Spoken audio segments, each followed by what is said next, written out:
What's up, everyone, and welcome to another episode of the IDP Cover Zero podcast presented by Going for Two. I am Jerry here with my co-host Jordan.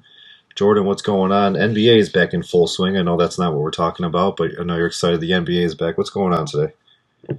Yeah, there's lots going on right now. It's a tough fantasy year because you got football, you got hockey and basketball started, and then you still have baseball that's not fantasy related. So this is kind of the prime season for sports right now. Everything's got a little action right now. Yeah, they had, what was it, the 27th or 29th sports equinox, they call it, the other night, where every sport was playing. Plus, there was some golf, and I think there was another sport too going on Thursday night. Um, So our Twitter is at Cover0GF2. That's right at the top here. Check us out. That's where we post our rankings. You could also follow us there to get to follow the live show. Watch it then. Um, let's get into the news and injuries of this week. We're going into another week of bye weeks. We got the Bills, the Eagles, the Rams, and the Vikings all on bye. A few of those teams much needed. I know last year the Rams were kind of struggling a little bit. They went into their bye week, and then after that, they kind of just got hot. So, I mean, maybe that's what happens again this year. Obviously, they're struggling now going into that bye week. Stafford isn't looking too good. Maybe they come out, get hot, and go on a nice little run there. The Vikings, I mean, we got a lot of big fantasy relevant players that are on bye this week. Josh Allen, Stephon Diggs, Jalen Hurts, A.J. Brown, Cooper Kupp, Justin Jefferson. Kirk Cousins has been in the top 12 pretty much all year. So big week for the offensive guys on bye. So we need some guys to step in there. Obviously, this pod is about defense. We're going to talk about some guys that you could fill in this week. In non-IDP news, on top of that, Christian McCaffrey was traded from Carolina to San Francisco for a handful of picks, a 2023 second, third, and fourth, and a 2024 fifth. And I know this is an IDP pod, but Jordan being in your division, I just want to get your quick thoughts on that. Yeah, I mean, it's such big news where you feel like you almost have to touch on it, really. But it's funny what I see so far where people are saying from the Christian McCaffrey standpoint that it's a notch down for him because of the system that Kyle Shanahan typically runs, having a million running backs active. But Christian McCaffrey changes an offense pretty quickly. I mean, that's the reality. You don't go out and aggressively pursue him and say, you know what, we're going to put him in a timeshare with Jeff Wilson. That's just not how football works. I mean, Kyle Shanahan's creative. He's going to find ways to run that offense through Christian McCaffrey. That offense is at its best when it does run through Christian McCaffrey. I honestly am not overly worried about the 49ers until their defense gets healthy because I think that's what makes, and this is a defensive podcast, so I guess that's a good segue anyway. But Yeah. offensively, I mean, Jimmy Garoppolo's still running the show, and that's going to hinder them to a certain extent. But McCaffrey can, you can run screenplays with him out of the backfield, lots of short routes that Jimmy G is more than capable of getting the ball out of his hands quickly. But until that defense is healthy, that's the difference between the 49ers being a championship team or not. That entire defensive line is banged up, and that's been their calling card over the last few years when their offense has stunk. So I like the landing spot for him. I think Kyle Shanahan's going to be smart too. Maybe you don't see Christian McCaffrey getting 85% of the share of that backfield anymore, which is a good thing for his longevity, honestly. If he's down to 65 or 70, yeah, sure, he's not going to have 2,000 but yards a season, but he might have 1,500 and play a season or two longer, which in the long run I think is more valuable. Yeah, he's got some years still tied up to that contract. Doesn't seem like San Francisco or the Rams feel like drafting anytime soon. They're just giving away all their picks. But so as far as the injuries this week, the outs are Denzel Ward, Akeem Hicks, Sean Murphy Bunting, Logan Wilson, Aziz Ojulari, Shaquille Griffin, Kwity Paye, Shaq Leonard again, Zach Cunningham, William Jackson, Jermaine Johnson, Rashad Fenton, and Eric Armstead. The questionables are Jadeveon Clowney, Justin Houston, Marcus Peters, Carlton Davis, Mike Edwards, Frankie Louvu, J.C. Horn, Dante Jackson, C.J. Anderson. So a lot of guys for the Panthers there. Foyeside Alukin, D.J. Jones, Josie Jewell, Sebastian Joseph Day, Charvarius Ward, and Talona Hufanga. So A lot of big names, especially out this week. Those questionables, definitely keep an eye on. If they are playing, those are all names that pretty much are going to be plugged into your lineup. I really didn't see any big IR ads this past week on Monday or Tuesday. So unless you have anything to add, we could get into the Thursday night breakdown. Yeah, no, just the questionables are definitely there's some big names on that list too that you have to keep an eye on. Hufanga's been a top five guy, and he's pretty much becoming a plug and play kind of player. So even on more shallow IDP leagues, that has a difference. And same with Foysaid from the Jags as well. I mean, he's a top five linebacker this year. So those are two pretty. Even Frankie Louvu, who we've talked about a few times, being a top 10 linebacker when he's been healthy. So Josie Jewell has a big impact, not only if he plays as well, but on Alex Singleton, who I'll mention briefly later. But yeah, just I think the questionables, there's actually some pretty big names that you'll have to keep an eye out on there. Yeah, it looks like most of the Carolina Panthers secondary is out or questionable, at least J.C. Horn, Dante Jackson, C.J. Henderson. So keep an eye on that. They do play against Tampa. This could be a bounce back game for Tom Brady and them. We already know Julio Jones is out on the offensive side for them, but Mike Evans was kind of rough last week. Godwin, um, Russell Gage. So on the offensive side, that might be somewhere to target in DFS and maybe get a get right game for Tom Brady there. Let's get into the Thursday night recap. What if I told you that we scored 76 points in this game? uh, Yeah, it's crazy too. I didn't realize. I don't know if you saw this. I'll throw this in there before you dive into it further. But that was the first time that the Cardinals scored 40 points under Cliff Kingsbury. And I don't know, for some reason you associate that offense with a lot of points, so that's surprising to me. yeah, they're a heavy running gun style offense. They just like to keep it going fast. And to get 42 points, I mean, number one, it was fun to watch. We You'd think that with being 76 points scored, there wasn't a lot of defense, but we had two pick sixes in this game, right at the end of the first half, and there was a lot of IDP worthy players, a nice chunk of IDP worthy players. So I'll go over them right now. Pete Warner led the way for the Saints in tackles as he's been doing this year. He had 7 for the Saints, 3 solo, 4 assisted, and he also added a pass defended. So nice little day for him there. He's probably in most of your lineups. Cameron Jordan, Chris Harris, and Marcus Davenport right behind Werner with 6 tackles apiece. Cameron with 4 solo, Chris Harris with 5 solo, and Davenport with 2 solo. Um, Cameron Jordan also added a sack, and Chris Harris added a forced fumble. He saw Chris Harris on DeAndre Hopkins a lot in DeAndre's return game, so that was a nice little matchup there because Saints were down to their fourth, fifth, and sixth corners because Bradley Roby left the game early. And Lattimore and Adobe were already out, and so I mean 42 points were scored. Hopkins had a really nice game, but I mean they did all that they can with the corners that they were left with. Honey Badger and Marcus May both had 5 tackles apiece, while Demario Davis had 4 tackles and he added a sack.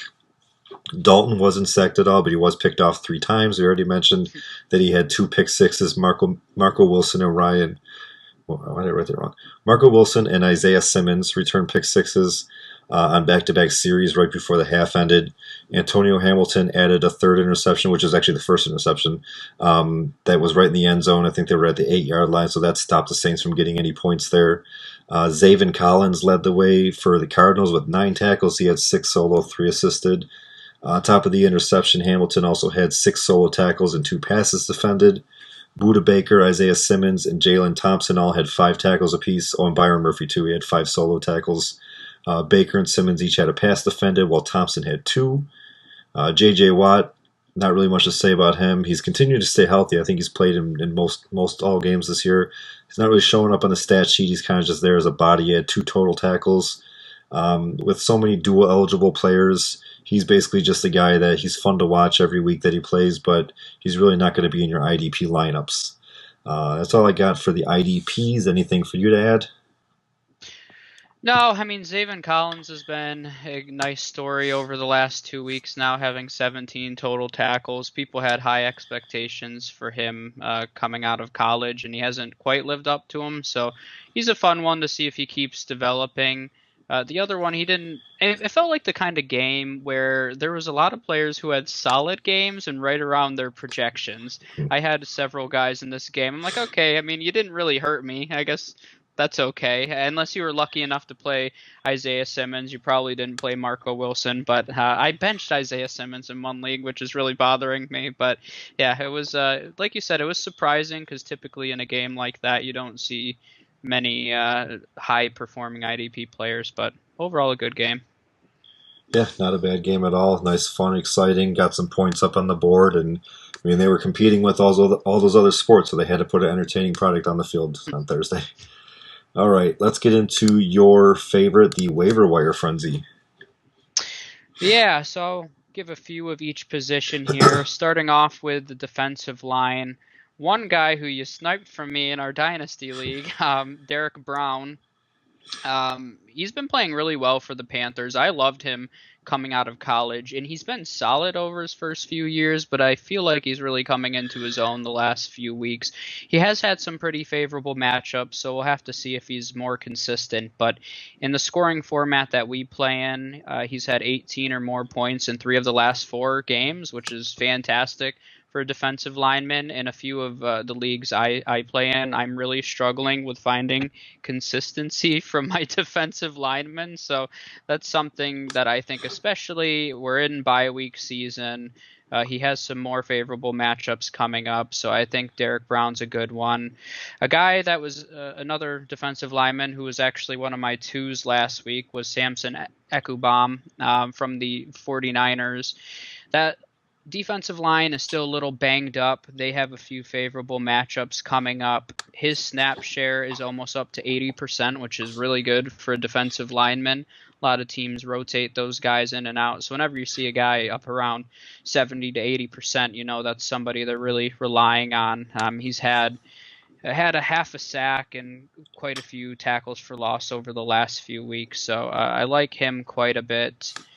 In the linebacking core, you mentioned Logan Wilson being out. Jermaine Pratt has been kind of second fiddle to Logan Wilson, but he's played really well in that role. He's had 31 tackles over the last 3 weeks. He's got a nice Week 7 matchup against the Falcons. I couldn't include him in our twos because he was in my top 25 this week, but he's realistically available in a lot of IDP leagues. He's going to step up and be the linebacker 1 for the Bengals, which is going to open up a lot of opportunity for him. And, you know, he's already been good as a linebacker too. So with that increased opportunity, you could see a big step up from him.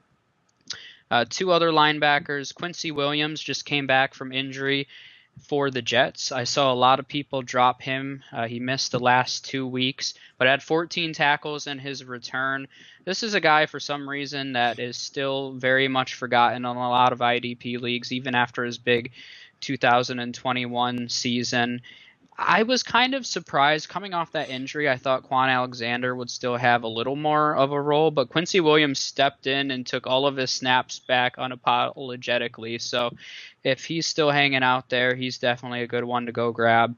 Last linebacker, he was one of my twos last week and led the league in tackles last week with 21. But Alex Singleton, Josie Jewell, as Jerry mentioned, is questionable. So a lot of this hinges on whether or not Josie Jewell is playing. But if Alex Singleton is available and Jewell ends up missing, I mean, he's in line for another big opportunity. So he's worth picking up. But I will say, if Josie Jewell's playing, it's similar to Quan Alexander, where Quan Alexander played really well with Quincy Williams. But as soon as that guy comes back, whoever that linebacker that filled in is going to take a step to the side. So Alex Singleton, as much as he's playing well, that's not going to change the fact that when Josie Jewell comes back, he's going to take a step to the side. So that's more of a short-term pickup.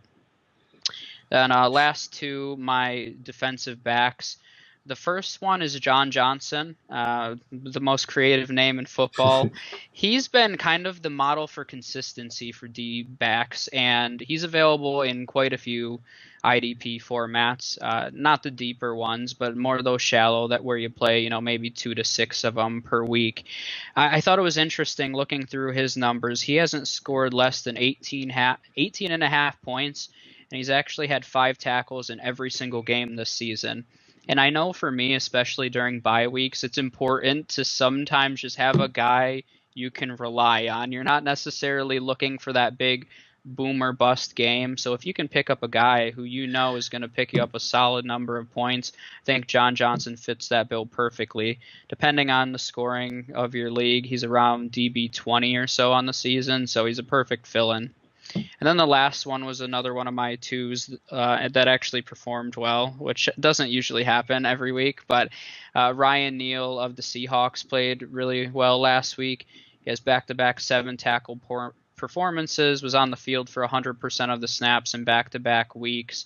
Had a forced fumble, a tackle for a loss, and was really effective. And they used him all over that defensive formation last week. Played a lot in the box, which is really promising for a DB. So I like him quite a bit to fill in during these bye weeks upcoming as well.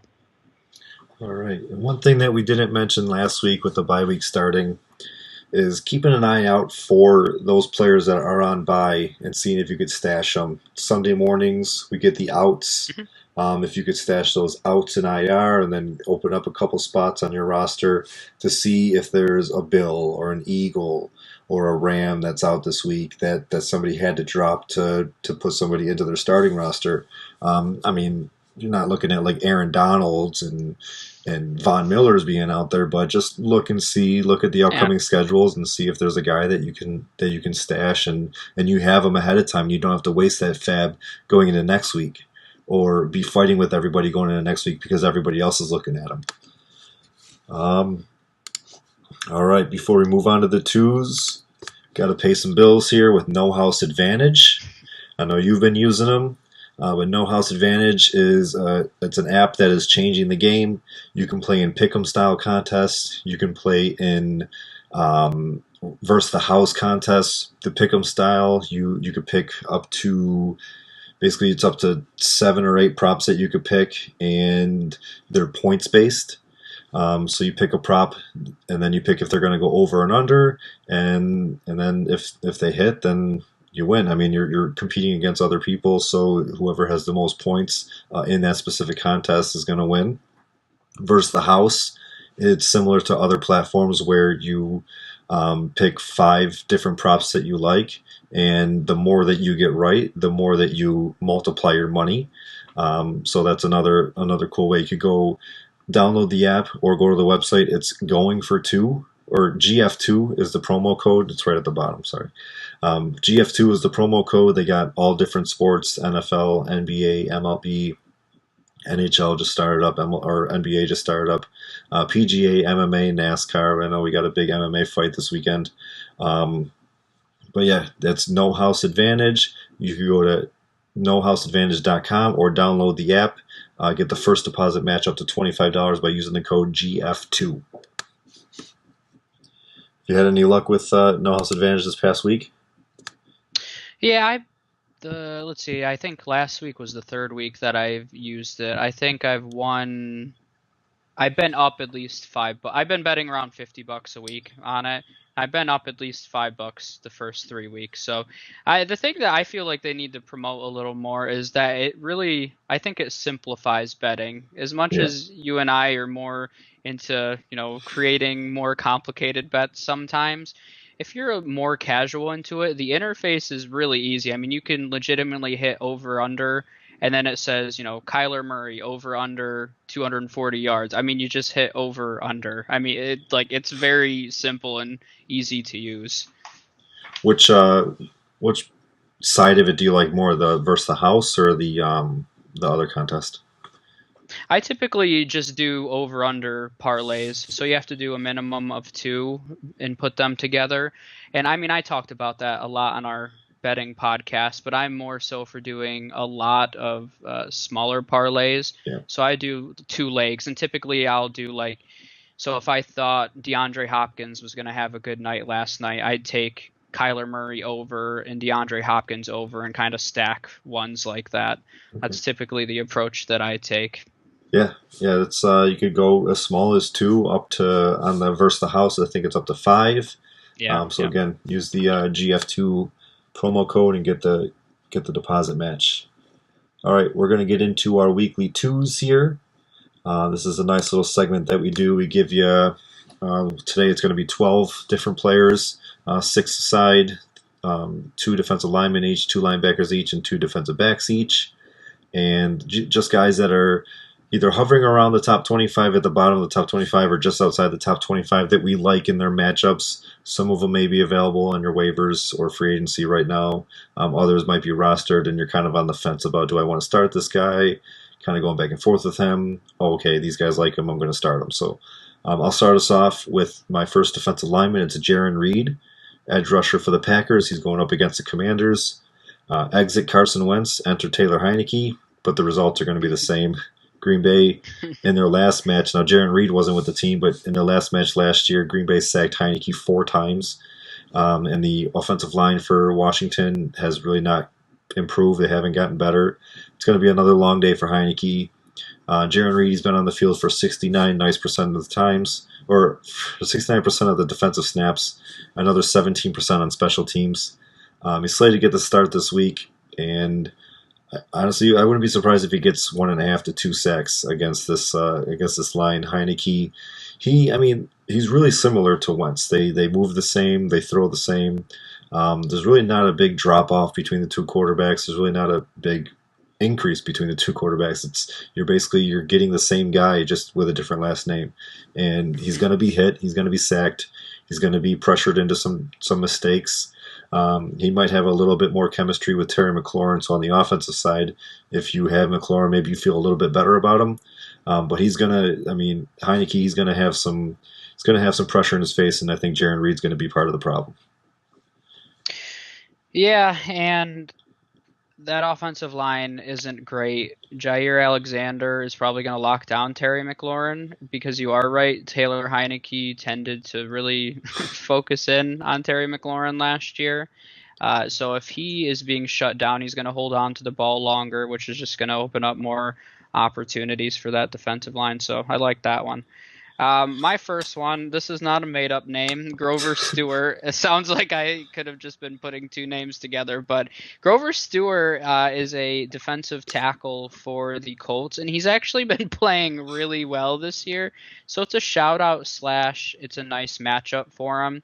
He's actually 9th in the league right now in run stuffs, and what that means is anything at the line of scrimmage or behind, which as a defensive lineman, that's what gets you points. So he's in the top 10 in that category right now.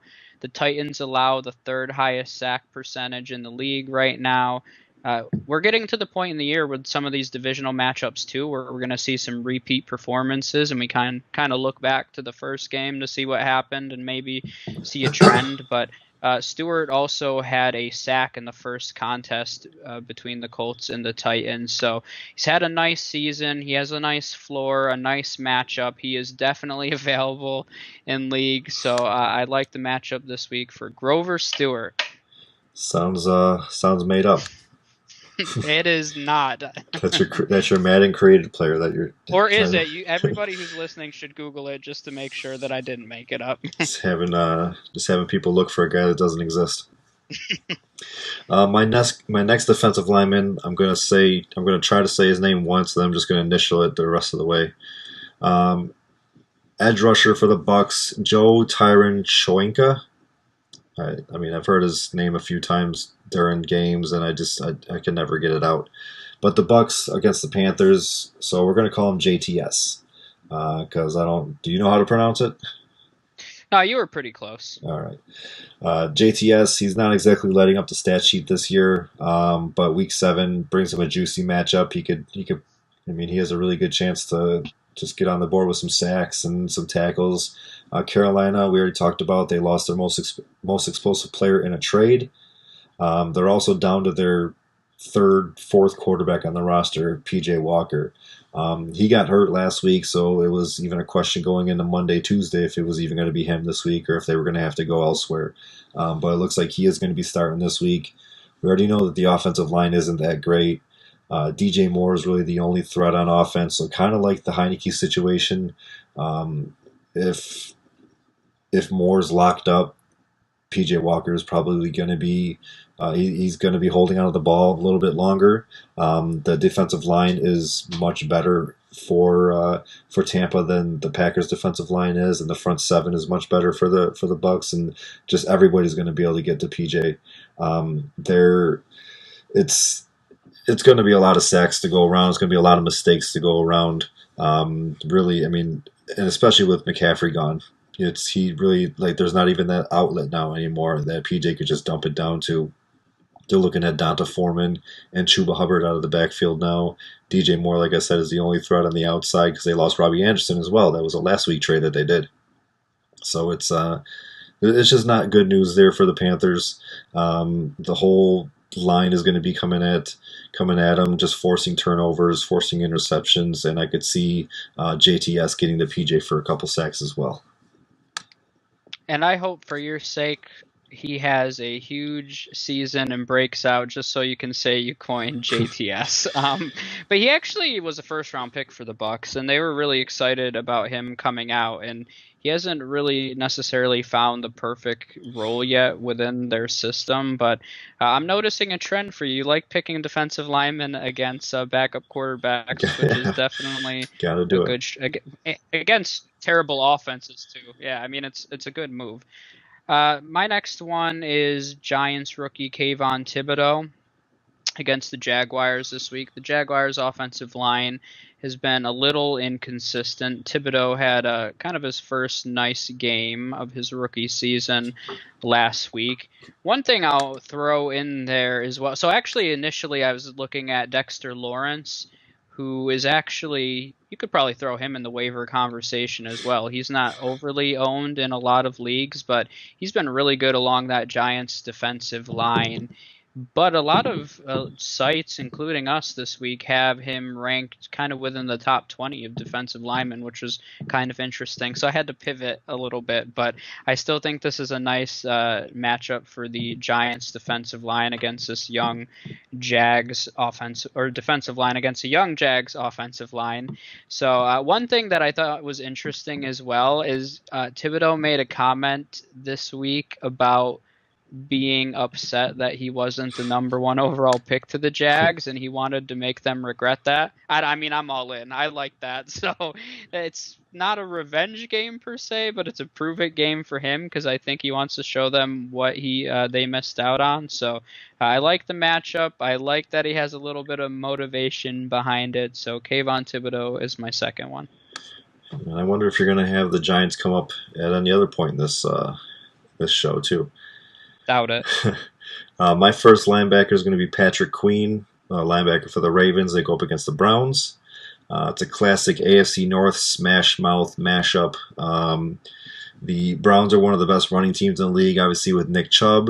So I mean, I want pieces of the Ravens linebackers. Queen, he started every game. He's got 2.5 sacks on the season. He averages about 7 tackles per game. He's been on the field about 93% of the defensive snaps, and he's going to be all over the field trying to chase down Chubb out of the backfield, Hunt in the passing game, and out of the backfield. Chubb is coming off of probably his worst game of the year so far, which really wasn't that bad. He had 70, 80 all-purpose yards. So I think he's going to want to try to get back on track, get back to where he was the first 5 weeks of the season, and Patrick Queen is going to be trying to stop that. So I got Patrick Queen, Ravens linebacker. I really don't want to ever hear that name again because he's been such a disappointment. People had high hopes for him, especially going to the Ravens, who seem like they tend to be a linebacker factory, but he actually the last 2 weeks has been pretty good. I did our linebacker rankings this week, and I considered throwing him in the top 25. He was probably one of my first 3 or 4 guys that were out, so I do like that matchup quite a bit as well, so I think that's a good one. My first linebacker is Divine Diablo of the Las Vegas Raiders. He's a weird one to me. I feel like he's still not getting enough credit, and I've mentioned him before in other episodes. I don't believe as a weekly too, but I think I mentioned him in a waiver wire segment at one point. But he's been really solid, and I was searching, and I couldn't find him within the top 30 of any linebacker rankings. And that just confuses me, honestly, because he's been very consistent. He's leading that team in tackles. He's been really effective, even though that defense hasn't been very good. He overall himself has been very good. He's had 48 tackles in 5 games. He's been all over the field. He actually had DB eligibility that they took away, which is unfortunate. But they play him all over, and he's involved quite a bit. I love the matchup too. Houston right now is top 5 in average target depth, which sounds crazy, but that tends to be really favorable for matchups because it's just linebackers, because it's just a fancy way of saying they dink and dunk the ball and they don't throw the ball deep down the field very often. So it makes it a nice matchup for those coverage linebackers. All right, and we might be hearing a little bit about the Raiders later too. Maybe. My other linebacker is going to be Nick Bolton for the Chiefs, going up against the 49ers. The rich get richer, and I'm not talking about Willie Gay returning to the Chiefs defense. I'm talking about the team that actually wants to run the ball more than anybody. We already talked about it, acquiring a top 5 running back. So I want linebackers going up against them. They go up against San Francisco with newly acquired Christian McCaffrey. They got Jeff Wilson, who's not a bad running back at all. I don't see Christian McCaffrey getting a full workload this week, but he's there. We saw him at practice. Well, videos of him at practice and walking into practice today and yesterday. So he's ready to go. He's probably going to have a couple different plays packaged for him specifically. But even if he doesn't know anything in the playbook at all, it's not hard to throw him in there and throw some short passes out of the backfield to one of the best pass-catching running backs in the league. So, and that's where the linebackers come in. Nick Bolton and Willie Gay both trying to run him down, trying to get to Jeff Wilson too. The 49ers have allowed at least one linebacker every week to get 9 or more tackles. There was a couple in there with 11, but for the most part, a lot of them were at 9. And that list includes Roquan Smith, Jordan Brooks, Bobby Wagner, Rashaan Evans, and I think Nick Bolton is going to be another one added to that list this week. Yeah, no, Nick Bolton's I think due for a big game. He's been kind of inconsistent, but overall a nice season so far for him. My second linebacker, one of the strategies I'll talk about with streaming just very quickly is you could probably go and listen to the first 5 minutes of what Jerry says with injuries of each episode and then pick a good streaming candidate. You saw it last week with Alex Singleton. That was my strategy when he was one of my 2s.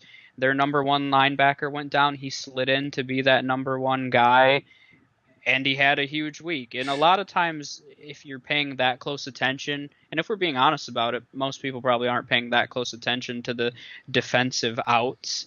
We see the big names like the Bosas and, TJ Watt, guys like that, but are people looking to see if Josie Jewell is out? I mean, probably the casual player is not, but I mean, if you picked up Alex Singleton last week and played him, that was huge. So similar in that mold with Logan Wilson being out, Jermaine Pratt being in the top 25. I couldn't have him as one of my weekly 2s, but the guy that is going to slide into that linebacker 2 role where Jermaine Pratt's had 31 tackles over the last few weeks is Akeem Davis-Gaither. I think he's going to have a good opportunity to put up double-digit tackles. They have a great matchup against the Falcons this week. The Falcons run the ball. I think they're second now in the league in rush attempts. But either way, they run the ball a ton. We saw how few pass attempts Marcus Mariota had last week. So it's a great matchup. He's going to have a lot of opportunity stepping up in that role. So I think Akeem Davis-Gaither is in a good spot to have a nice week. Yeah, even with Cordell Patterson out of the lineup, they've still been running the ball a lot. At rookie Algier, Caleb Huntley has gotten a ton of work. It's been very odd, that backfield. It's not a backfield that like you really want, that you're excited about playing any of the guys, but it's a backfield that they're running the ball. I mean, they're getting the touches, so it's one that if they're still floating around out there on their waivers, maybe look into them, Algier and Huntley. My first defensive back is Quandre Diggs, safety for the Seahawks, going up against the Chargers. He's been on the field for 100% of the Seahawks defensive snaps. He does have yet to record an interception, but he'll definitely have opportunities this week versus not necessarily a quarterback that throws interceptions, but a quarterback that loves to throw the ball, Justin Herbert. The Chargers also have a running back who catches a ton of passes out of the backfield, so the potential for some downfield tackles is there. Whether he's chasing down Austin Eckler or helping his corners double up Mike Williams, I think Diggs could have a solid fantasy day. This is more of a dart throw. I mean, I think every week I've had some kind of dart throw. I just don't know who it is until after I check the box scores every week. This is probably that guy here where I look and I'm excited about what he can do and what I think he can do, and then all of a sudden I look and it's 3 tackles. So, but I think the potential is there. We'll see if Keenan Allen is playing. That could definitely play into it a little bit too, because then you got Mike Williams and Keenan Allen. We already know that Palmer is out. So hopefully Allen plays and gives Diggs some opportunity to just be all over the field, going to Mike Williams, going to Keenan Allen, and trying to get Eckler out of the backfield. Yeah, I mean, that's a good offense to target too, because they are such a high volume offense. They run a lot of plays, they pass the ball a ton, which offers a lot of opportunities for those DBs. My first DB is Rayshawn Jenkins of the Jaguars. The Giants have been a plus matchup so far this year for defensive backs.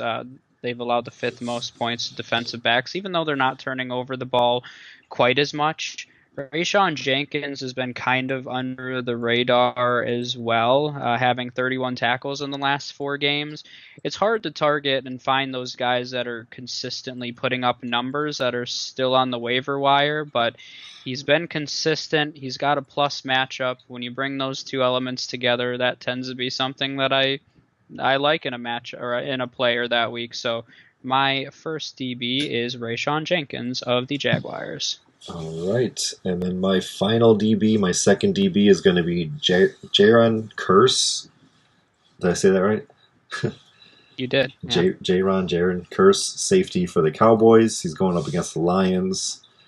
Any pieces of the Cowboys defense are nice to have. It seems like that defense is just rocking and rolling on all cylinders. But the last time that we saw Jared Goff, they had their bye last week, so the week before he was just completely shut down by New England's defense.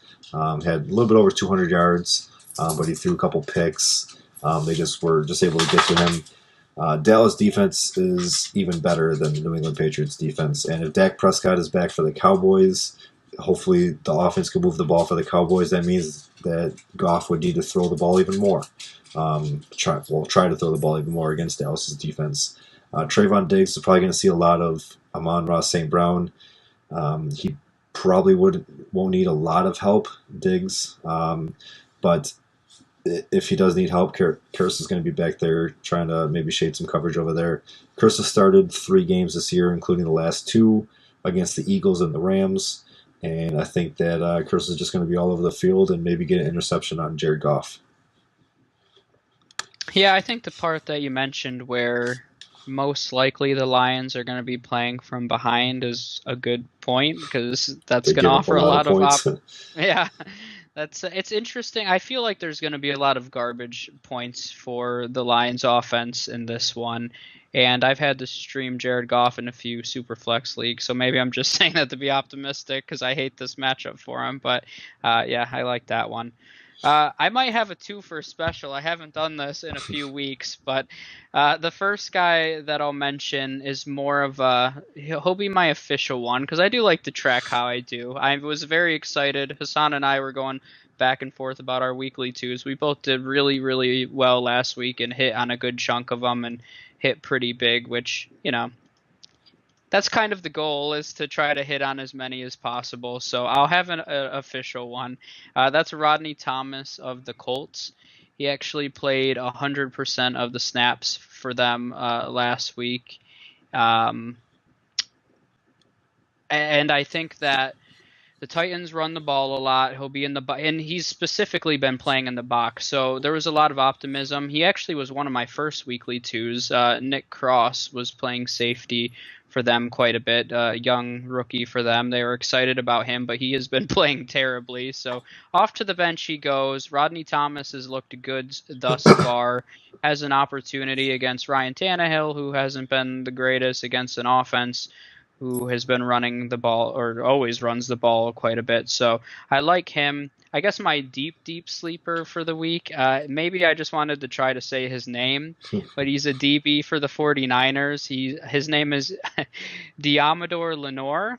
Once again, maybe I made that name up, and you should definitely Google it to see if I did.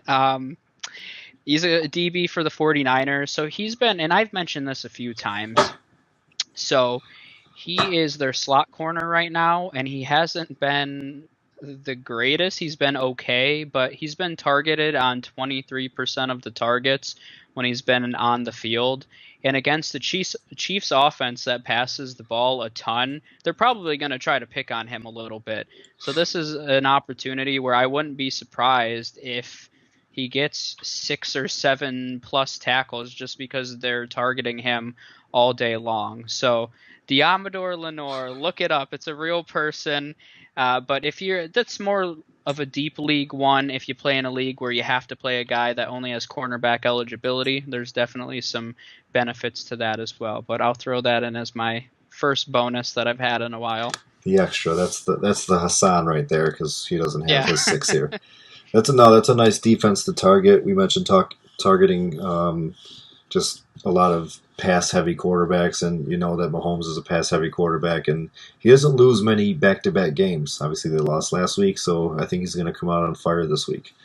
Going into our final segment is the DST streamers. Do this every week. Give you a defensive special team streamer that we like.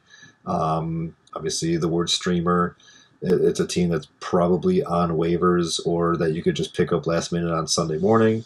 I'll kick us off with the first one. Mine is the Raiders going up against the Texans. Both of these teams are coming off their bye. But the Raiders are really not missing a lot of top-end talent. They got players that could get to the quarterback in Chandler Jones and Max Crosby. They got players that could stop the run in one of your guys, Devon Diablo, and also Blake Martinez is going into his second week with the team. And they got a solid group of highly drafted defensive backs going up against really a mediocre wide receiver room. Haven't really seen a lot of Nico Collins. Brandon Cooks he's consistent, but I mean it's not like it's super scary back there with just Davis Mills throwing the ball. So there's potential for a defensive touchdown in this game by the Raiders, whether it be a strip sack fumble or a pick six. And there's a really good chance that they could hold the Texans to under 20 points. Now, they're not the greatest defense. I think Dameon Pierce can have a pretty solid game. I think we could see maybe 90 to 100 yards out of Brandon Cooks. But, I mean, with getting to Davis Mills, maybe causing a turnover or two, that can make up for the 14 to 20 points that the Raiders are probably going to allow. Yeah, you hit on the part that makes me nervous about them, honestly, because I've seen a lot of people target them as their streamer this week, and I just wanted to look up their ownership percentage. On Sleeper right now, it's 31%, so they are owned in a lot of leagues. They do have talent on that defensive side of the ball with Crosby and some of the other names that you mentioned, but they have been so bad. I just don't know if I can put my faith into it. And in this, it's one of our redraft leagues, which has pretty standard scoring. They're actually the 31st defense this year. So I think yes, you could be worse, literally, by one. But it's a ballsy. I can't bring myself to do it. And you've been really good with the defensive streamers if you look back historically. So I should probably listen to you because I've been a little better on the individual players, and you tend to hit on these defensive streamers. But I just can't bring myself to do it because they've been so bad. But it is the right matchup. It's very favorable to them. It's the spot for it. So I can see, it just makes me too nervous. I don't know. I might throw one in there just to hedge my bet a little bit because I stream a defense almost in every. Actually, I'll say I haven't been streaming defenses as much this year because my sleeper defense this season was the Eagles because I loved their schedule for this year because they have one of the best strength of schedules in the NFL. And so far, that's really hit. So I've been riding the Eagles in most leagues, honestly. But You got to stream this week then. Yeah, oh my god, a lot. I know. Don't remind me, please. I picked up a lot of the Jets. So I was looking before we put together our notes for this. The Jets ownership percentage on Yahoo before waivers cleared was I think it was 8%, and now they're 70% owned on Yahoo after waivers cleared. Oh my, I can't use them as a streamer anymore. I would have said it, prior, a few days ago, but and I did pick them up personally quite a bit, which feels bizarre, but the Jets have scored the ninth most points in most formats this year. It just feels weird to me that I'm picking to stream a defense against Russell Wilson, because that's historically you avoid those matchups, but I guess this is 2022. It's a brand new year. My official one, though, my other defense I've been streaming, they're only 10% owned on Sleeper right now, is the Giants. People, it's funny, are starting to respect the Jets defense, but that Giants defense has been really good as well. They don't turn over the ball as much. Interestingly enough, they just had their first interception last week, which is bizarre for such an effective defense. But Trevor Lawrence has been turning the ball over a little bit this year. He's had fumbleitis. I wouldn't be surprised if that was the case again against a really good Giants front. So I like the Giants matchup quite a bit as well. I'm also streaming the Titans, who are 18% owned right now, against the Colts. They did really well in the first matchup against them. I know Matt Ryan had the big week last week, but I'm just not a believer in Matt Ryan and think the Titans defense matches up really well with the Colts. So those would be my top few there. Yeah, and on the flip side of the Jets, there's also the Broncos, but they're probably owned a little bit more. I mean, their offense hasn't really been good, but their defense has. The defense is really the only reason that they've won any games this year. Their offense is averaging about 15.5 points a game. So, but if the Broncos defense is out there going up against the Jets, isn't a bad matchup at all. Um, and all of these that we mentioned are if you play DFS in any way, DraftKings, FanDuel. I don't know if FanDuel has defense actually, but if you play on DraftKings, I know the Raiders are going to be pretty low priced. The Giants are probably going to be down there low priced. So you definitely have a lot of room to build a better lineup if you go with one of these defenses here, especially like I said, the Raiders. They got all the talent. I mean, it's one of those like it's kind of like the opposite, or it's kind of like how the Broncos are on offense, but but that's how the Raiders are on defense. Like on Yeah. paper, they're Yeah. really good. They got a lot of talent between just their own homegrown and players coming in because they wanted to play for McDaniels or whatever, or they wanted to just go play for Vegas. But between Chandler Jones, bringing in Blake Martinez, all those high DB draft picks that they've had. I know they've also lost a couple too. A couple of them are over in Arizona now, but they they look good on paper, and if you play with them in Madden, they're probably going to be a high ranked defense. But they're just really not getting it done in real life. But the potential is always there, and their price being around. It's probably around like 27, 2,800 to be honest, and Mhm. without wasting your time to go look at what their price is, that's definitely you could build some good lineups using those defenses. Sure. One other thing I want to throw into the mix as well, because I've seen this happen a few times, and it's something that you kind of alluded to earlier, but this is a little more, I guess it more relates to defensive special team units. I've seen a few times now where the Bills defense got dropped because they're on bye. That's a perfect example of one that I would pick up. And when you're looking at the Bills' schedule for the rest of the year, I mean, A, they're the number one fantasy defense right now. And B, you look at some other upcoming games against the Jets, Cleveland, Detroit, the Patriots, the Jets, the Bears. I mean, they have some nice matchups coming up as the number one defense in the league. They were, I think, 97% owned. I'm looking right now, they're 76% on Yahoo. So 20% of people that owned the Bills defense have dropped them on their bye. And if you're in a league like that, I would pick them up immediately. I know I have whenever I've noticed that. I actually am not afraid to carry two defenses because typically I'm looking a few weeks out to try to play all the matchups rather than fighting all the other teams that are trying to stream defenses. So, yeah, I mean, if the Bills are available, that's an easy stash for me. Actually, I want to piggyback off that too because not just the Bills, but you've already talked about how you like the Eagles this year. They're on Yep. bye this week. The Rams, I mean, you could say whatever you want about the Rams. They have the talent on defense too. They possibly could get it done. if you want to stash them. That might not be one of those teams that you really need to go out and stash and hold as a second defense, so that's up to you. But the Vikings, I brought it up a couple times. I don't know if it's been on this podcast or just in general, but I thought that the Vikings at the beginning of the year, after all those offseason moves that they made, I thought that they could be a top 10 defense this year. And they are showing it a little bit. I mean, they haven't really shut anybody down, but they have looked really good. And I figured it was going to take a little while for them to gel together. And just, I mean, between the couple high draft picks that they had in the secondary, bringing in I forgot who they brought in, but they brought in Harrison Phillips on the defensive line. They brought in Zadarius Smith, or was it Preston Smith? It was Zadarius. Brought in Zedarius, Zadarius yep. Smith over from Green Bay and the linebackers. So just and Patrick Peterson going into another year, but he doesn't have to be that number one shutdown corner.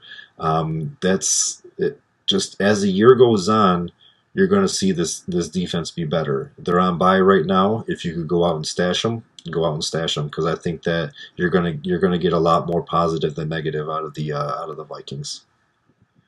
Yeah, no, that's a good one too. And the other thing I'll throw in there, I don't have any specifics because I haven't done this research. I'm just shooting from the hip right now. But this is the time of year where I start looking at fantasy playoff matchups.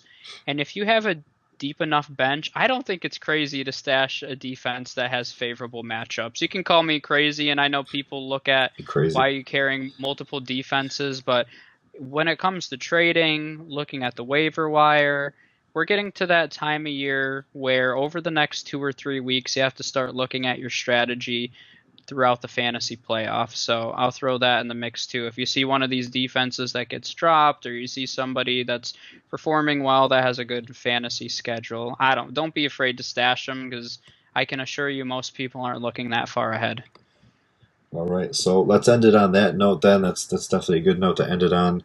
And as the weeks go on, you're probably just going to hear us repeating a lot of the same things as far as the stashing goes, because it is important. I mean, you want to get ahead of the game. You can go out there and you could make all your pickups on Sunday morning and lose all your weeks, or you can go out there and just be ahead of the game by a week or two and win. So we'll see you guys next week. I think we got another London game. We don't have a London game this week. We got another London game next week, week 8. We got a couple more teams on bye in week 8, and we're getting into crunch time. We're about halfway through the fantasy season now. Playoffs are going to be starting week 15, maybe week 14 if you do a double elimination. So we're getting there. I mean, before you know it, it's going to be the playoffs. I'm going to wonder where the whole football season went. But we'll talk to you guys next week. Appreciate you guys listening. Thanks.